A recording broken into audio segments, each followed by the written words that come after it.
तर चला मग आज आपण काय बनवणार आहे, तर आज आपण बनवणार आहे झणझणीत मटण रस्सा.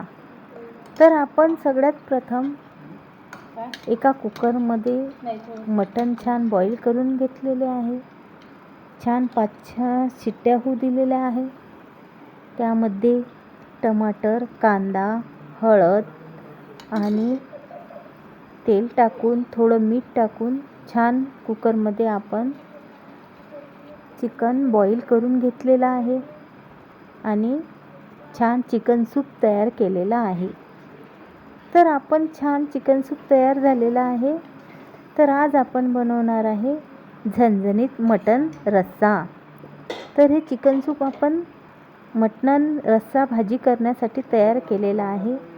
तर छान गरमागरम असं चिकन सूप आपण तयार केलेलं आहे.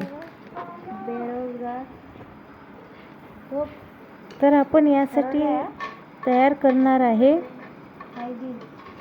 गरम मसाला, खोबरं, कांदा, धने पावडर, लसूण, अद्रक आणि थोडी सोप, जिरं आणि गरम मसाला भाजून घेतलेला आहे आणि छान मिक्सरमधून वाटण बारीक काढून घेतलेला आहे आणि एका हंडीमध्ये तेल टाकलेलं आहे व तो सर्व गरम मसाला त्यामध्ये आपण ॲड केलेला आहे आणि छान ब्राऊन होईपर्यंत हंडीमध्ये छान चम्मचने त्याला कालवून घेतलेला आहे आणि छान मसाला वाफेवर होऊ दिलेला आहे आणि छान उकळू दिलेला आहे व त्याच्यात सुहाना ग्रेव्ही मसालासुद्धा आपण ॲड केलेला आहे.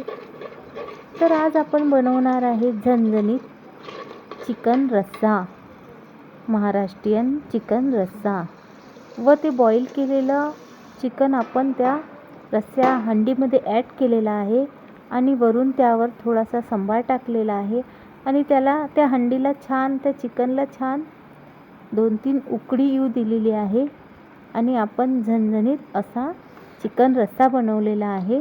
तर बघा, शाही झणझणीत चिकन रस्सा तयार आहे आणि भाकरीसोबत वाव, खूपच छान आणि खूपच टेस्टी झालेला आहे हा चिकन रस्सा. खूप झणझणीत आणि खूप गरमागरम झालेला आहे हा चिकन रस्सा. तर आज आपण बनवलेला आहे झणझणीत चिकन रस्सा. तर या मग मंडळी, तयार आहे आपला गरमागरम झणझणीत चिकन रस्सा. तर कसा झाला आहे, लाईक आणि सबस्क्राईब करायला विसरू नका. तर आज आपण बनवलेला आहे झणझणीत गरमागरम चिकन रस्सा.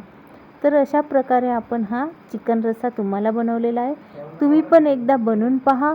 तुम्हाला आवडतो का नक्की कमेंट करून सांगा आणि सबस्क्राईब आणि लाईक करायला विसरू नका. तुम्हाला आवडलेला आहे की नाही चिकन रस्सा, झणझणीत गरमागरम चिकन रस्सा.